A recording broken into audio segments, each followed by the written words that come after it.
নমস্কার বন্ধুরা, কিলা আছো? কল আশা করছি খুব ভালো আছো। আমিও খুব ভালো আছি। লই আইছি রূপসিলিটি একটা ভিডিও। তো আজকে তো দুধ চা দিয়া গুড মর্নিং কইলাম, বুঝছো? এখানোর মাঝে তো হোটেলের রুমও আছি, এর লাগিয়া দুধ চাটা আগে আনাই নিলাম। নিচে তো খুব স্বাদ করিয়া দুধ চা বানাই আদা উদা দিয়া। তো দুধ চা দিয়া আর বিস্কুট দিয়া খাই নিলাম। খাইয়ারি বাইদি দেখো রনক গুমার আর তার কিনারও আমি সারা কাপড় বাইর করে রাখছি। যাইতাম আজকে এক মন্দিরও।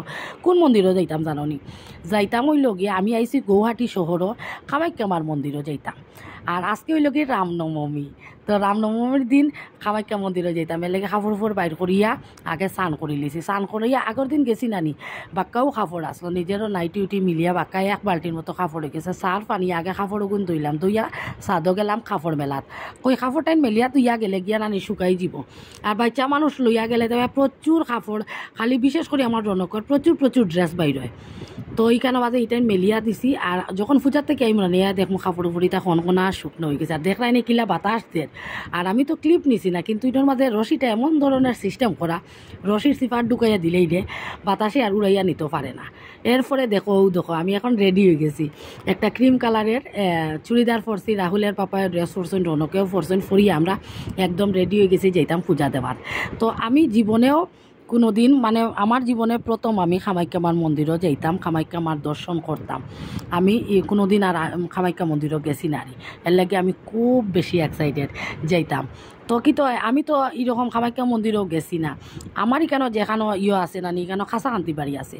আমার কি জানি একটা প্রবলেম হয়, আমি যখন মন্দিরও যাই ও খাসাকান্তি বাড়িও দুইবার গেছি, কিন্তু কোনো এক বিশেষ কারণে আমি মোমবাতি ধূপকাঠি জ্বালাইয়া দিতে পারছি না এবং মন্দির প্রাঙ্গণও ভিতরে যাইতে পারছি না, ওরকম হয় আর।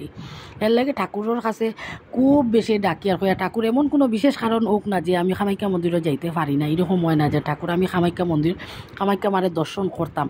মানে আমি ট্রেনও থাকতে থাকি খালি ঠাকুরের খালি ডাকিয়া। রাহুলের বাপ্পা সকালে একটু না খাইলে জানি তার শরীরটা খারাপ হইলে, তো এর লাগে তাই একটু ডাইল ভাজা দিয়ে ভাত খাইলি না, ভাত খাইয়া তারপরে রোয়ানা দিই। তো আমি গুয়াহাটি শহর তো পুরা দেখাইতে পারতাম না, অল্প অল্প জায়গা একটু একটু তোমার তাদের দেখাই। এখন আমি ওই যে নীলাচল পাহাড়ের উপরে যে কামাখ্যা মন্দির ওখানে যাই। আর এটার মাঝে ট্রেনও যার, বুঝছো, ট্রেনও তোমার তান্ডে দেখাই দিলাম। আর যাওয়ার সময় কী তো হয়, ওই যে টিলা সাইড না নিয়ে খালি আপে দিকে গাড়ি উঠে। আমি মোবাইল দিয়ে করি আর তো তেমন বুঝা যার কিনা বুঝি আর না। আগে বহু বছর আগে এটা জায়গা মানুষে হাঁটিয়া পার হইতো, উফরে উঠতো টিলার উপরে। এরপরে হয়েছে গিয়া বড় বড় বাস যাইতো, ছোটো গাড়ি যেমন টুকটুকি অটো ইটা যাইতো না, ছোটো গাড়ি কিছু যাইতো না। আর এখন তো বাইক টুকটুকি অটো সব কিছু যায়। আর যত সময় যায় খালি আপে দিকে উঠি। আর মানে খালি গাড়িটায় যে টানের মানুষ লইয়া নানি, গাড়ির আওয়াজেই বোঝা যায় যে আপে দিকে গাড়ি উঠে। ওই যখন যে নিচে যেটা জায়গা সবুজ সবুজ দেখা যায় ওটা জায়গা থেকে আমরা সিফাই আরি পাহাড়ের পেটের দিকে রাস্তা করি দেব হয়েছি, ওটাবাই গাড়িয়ে আইছি। বা এক দুইবার জামর মধ্যেও আটকি একদম অবশেষে আই গেছি মন্দিরও। তো মন্দিরও আবার পরে এটা কিন্তু মন্দিরের বহু দূরে বাইরের জায়গা। সব জায়গার মধ্যে জাননি এত ভিড়, রামনবমী আসলো নানি, এত মানুষ সব বুঝাই। তো এর মধ্যে অটোওয়ালাইতে কইরা আজকে তো আরও রবিবার হইলেও ওরকম ভিড় হয়, রামনবমী না হইলেও ভিড় হয়। ইনোর মাঝে কিতা জাননি ফাটা রাখা বলি দেব হইতো, যে ফাটা প্রচুর ফাটা রাখা, তারপরে প্রচুর আকারে রাখা থাকে কবুতর। মানুষে কবুতর মানুষ করে তো ছাড়ে আইয়া জোড়া কবুতর। ইকানোর মধ্যে গির বাতি কিনলাম, নারকেল কিনলাম, মাল লাগে একটা বাটা আরই কিনতাম। আর ওই যে দেখা চূর্ণিও কিনলাম। তো চূর্ণিটার দাম মানে ছোটো বড় আছে, বেশি কম আছে। বেশি দামি যদি চূর্ণি কিনো, বেলভেট কাপড়ের মধ্যে যদি কাজ করা কিনো তো এটার দাম বেশি। আর এমনি চূর্ণিও আছে একটু কম দামি। তো আমরা মোটামুটি দামের আমরা তিনজন মানুষ তো তিনটা বাটা দিছি। তিনোটা বাটার মধ্যে ফুল দিছে, বেলপাতা দিছে, ফুল যে এটা কাগজের ফুল না, কিন্তু এটা সত্যিকারেরই গাছের ফুল।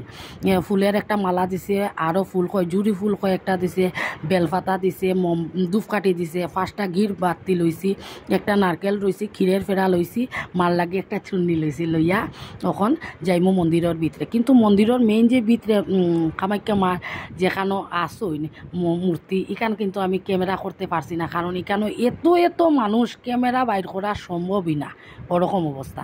তো এখানের মাঝে বাটা সব রেডি করিয়া এরপরে এখানের মধ্যে নাম গুত্র দিতে লাগবে, যার নামে পূজা দিবে তার নাম গুত্র লিখিয়া দিতে লাগে। তো এইখানের মাঝে যাওয়ার পরে ঠাকুর মশাই অকল প্রচুর আসইনি কেন ফান্ডা তে তারা কিতা করে জাননি বাটাটা নিয়া দিলেই বা নামগুত্র দিবা তারা পূজা দিব এরপরে কামাখ্যা মার চরণ দোয়া জল আনিয়া দিব জল খাওয়াও হয় শরীরেও লাগানি হয় ওইলগে মন্দির আর ওই যে নীলাচল পাহাড়টার উপরে যেদিকে দেখবায় সব দিকেই খালি মন্দির আর মন্দির তে মেইন জায়গা তো আর যাই গিয়া ক্যামেরা করতে পারছি না এমনকি মেইন মন্দিরের ভিতরে আমি যাইতেও পারছি না তবে আমার মন একটু খারাপ হয়েছে না আমি মনে মনে কইয়ার এই যে মন্দির এই যে পাহাড়টার উপরে দেবীর কিতা আবির্ভাব আছে দেবীর তো একবার দৃষ্টি পড়ে দেবীর তো একবার চরণ পড়ে তো মেইন মন্দিরও গিয়া কিতা করতাম দেবীর যেখানে চরণ পড়ে ওখানে মন্দির আর দেখলাই নিকিলাম মানুষজন বাচ্চাইন লইয়া চলা মানে খুব টাফ একটা টাইমে তো রাহুলের পাপার বীরর মাঝখানো রাহুলে লইয়া ঢুকতে চাইছে না হে সরিয়া আসলো ওই দেখো কিলা কবুতর অকল মানুষে ইয়ে করেন তারপরে কি হয়েছে জাননি ওই যে ওই দেখো ঠাকুরমশাই এখানে মাঝে কাগজ আর কলম দিরা নাম আর গুত্র লিখতাম তো নাম গুত্র লেখিয়া আমরা পূজা দিই দেওয়ার পরে ও ঠাকুরমশাই আমরা দিয়ে অঞ্জলিও দেবেন কিন্তু এটা ক্যামেরা করতে পারছি না মানুষজন বেশি নানি ধাক্কা ধাক্কি চলের ওর লেগে ক্যামেরা করতে পারছি না আর রাহুলের পাপাই কেন আইসেন আমি তার নামেও পূজাটা দিছি তবে অঞ্জলি দিছি দিয়া ওই দিন আমি সকালবেলা আর খাইছি না তো উপাস গেছি স্নান করিয়া উপাস গেছি সকালে খালি চা বিস্কুট খাইছিলাম খাইয়া তারপরে গিয়া পূজা দিলাম পূজাটা দিয়া জাননি মনটা অত শান্তি লাগছে দেবালয় স্থান কোনাখানো গেলে ওই যে ইটা জায়গাতে এত মানুষজন আর ইটা বাজনি কিতা বাজে জাননি নেপালি একটা বিয়াও হয়েছে ওদিন ও মন্দিরও কামাখ্যা মন্দিরও তে নেপালি বউরা কীরকম আইন জাননি চূর্ণি দিয়ে মুখটারে একদম ঢাকিয়া গুঙ্গট দেওয়া যে এরকম না ঢাকা মুখটারে পুরা মানে ব্যান্ড করিলাম আর ওরকম ডাকি আর ওরকম মন্দির প্রাঙ্গণ কীরকম সাজানি হয়েছে খুব সুন্দর করে সাজানি হয়েছে আর এত বড় বড় গাছ নানি গাছতলাত বই থাকলে মনে হয় বালিশ লাগতো না এমনি ঘুমাই যাব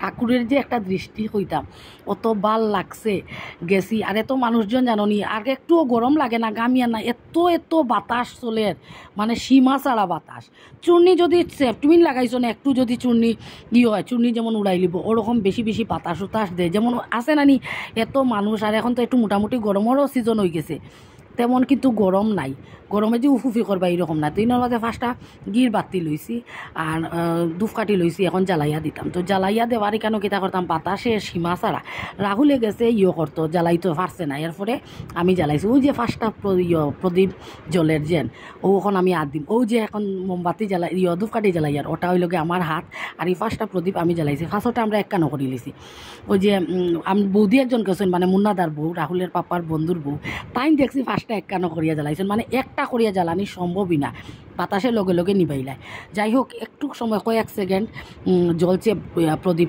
টাইম জ্বলার পরে ধূপকাঠি জ্বালাইয়া ঠাকুরের দেখাইয়া এরপরে এদিকে এই জায়গায় যেটা ওই যে খালা রঙের দেখা যায় কেন সবে খালি মোমবাতি আর ধূপকাঠি আর গিয়ে প্রদীপ জ্বালানি হয় ও জায়গায় এই জায়গার মধ্যে এটাই আমি একজনের সাহায্য করি একজনে কইলা দিদি একটু ধরো না তারপরে আমি একটু হাত দিয়ে ধরছি তারপরে বাতাস থেকে বাঁচছে এরপরে গিয়া এখানে আমাদের কিতা জাননি নারকেল ওই দেখো আমার রাহুলে ফাটাইছে মেইন জায়গাত গিয়ে নারকেল যে একবারই ফাটাইছে এটা ক্যামেরা করতে পারছি না মানুষ দেখাই তো হেরে তারপর পাইছে না তো মানুষের বিড়ের লাগি রনকরে লইয়া আর ওই যে মুন্নাদায় ফাটাইছে আমি কইছি যাও বাবা আঙ্কেলজির লোকে গিয়া ঠাকুরের নাম লইয়া জুড়ে বাড়ি মারিও ফারবাই হে গেছে গিয়া জাননি এটা ফাটাইয়া এক টুকরা দিয়াইছি কেন আর এক টুকরা প্রসাদ হিসাবে লই আইছি ইনর মাঝে সিংহর উপরে একটা কবুতর বসা আমার রনক এই মন্দিরের মধ্যেও কবুতরটাও তার চৌকো লাগছে হে কালিও কবুতরটা ধরতো এই মন্দিরের বিষয়ে ছোটোবেলা ক্লাস 6 থাকতে আমি পড়ছিলাম একটা পাঠ নীলাচল পাহাড়ের উপরে দেবীরে বিয়া করার লাগি নরকাসুরে প্রপোজাল দিছিলা যেন তাই বিয়া করতা তখন দেবীয়ে কটাক্ষ হাসিয়ে এই কথা শুনিয়া দেবীয়ে এই লাইনটা আমার মনে আর খুব সুন্দর লাগে কটাক্ষ হাসিয়া দেবী বাকিয়া বসিলেন বসে মানে বাকিয়া বসিয়া কইছেন তাই একটা শর্ত দিছেন যে এই নীলাচল পাহাড়ের উপরে এক রাতের ভিতরে নীলাচল পাহাড়ের উপরে একটা মন্দির এক রাত্রের ভিতরে বানাইয়া দিতা যদি পারইনতে তাইন বিয়া করবা এই শর্তে যদি মানুষ তে লগে লগে নরকাসুরে কিন্তু এক রাত্রের ভিতরে মন্দির বানাই লিসলা কিন্তু এক প্রহর বাকি রাইত ফুয়ানির ঠিক ও সময় একটা মুরগিরে দিয়া বাং দেবাইছেন দেবীরও কৃপায় মুরগিয়ে রাইত ফুয়ানির এক প্রহর আগে বাং দিছে এর মানে রাইত ফুয়াইছে না তুমি রাইত ফুয়াই গেছে বাং দিলাইছে মুরগিয়ে আর তে তো তুমি মন্দির বানাইতে পারছো না নাইলে কিন্তু নরকাসুর এত শক্তিশালী রাক্ষস আসলো দেবী বাধ্য হয়ে গেল হইলে তাদের বিয়া করার লেগিয়া। এও একটা বাংলা পাঠ আমি ক্লাস 6 থাকতে পড়ছিলাম। ওই দিন থাকতে একটা ইচ্ছা যে এই মন্দিরটা একবার দেখতাম, ঠাকুরে ফুরাইছুন গো, কামাখ্যা মায় ফুরাইছুন সুন্দর মতো। আমরা মন্দির দর্শন করিয়া পূজা দিয়া নিজের মতো করি আমরা আইতে পারছি। এখানের মধ্যে আমরা সবে ফটো উঠি আর বুঝছো, ফটোটাই নো আমি শেয়ার করবো তোমার তানার লোকে। তো মানুষজন যাইরা নানি ফটো উঠা যায় না। তা আমার একদিকে রাহুলে করে, একদিকে ময়ূরীয়ে করে। আমরা কইছি আমি মাঝে দিকে চাইমু আর তোমরা খালি ফটো তুলতে থাকো। তো আমরা তিনজনে ফটো উঠছি, উঠিয়া আইসি। এখন মন্দির থেকে বাইরে গেছি, বাইরেইয়া খাওয়াত আইসি। কেন ইয়া খাইছি ধোসা, আরও খাইছি বেলপুরি, ধোসা, তারপরে প্রচুর খাবে যে যেটা খাইতে ইচ্ছা করছে সবটা খাওয়া দাওয়া করছি। করিয়া তারপরে আমরা গড়ো আইছি। হয়ে গেল আমার কামাখ্যা মন্দির দর্শন। তো আমার ভিডিওটা ভালো লাগলে লাইক কমেন্ট শেয়ার করিও, অবশ্যই কমেন্ট করি জানাইও। তো টাটা।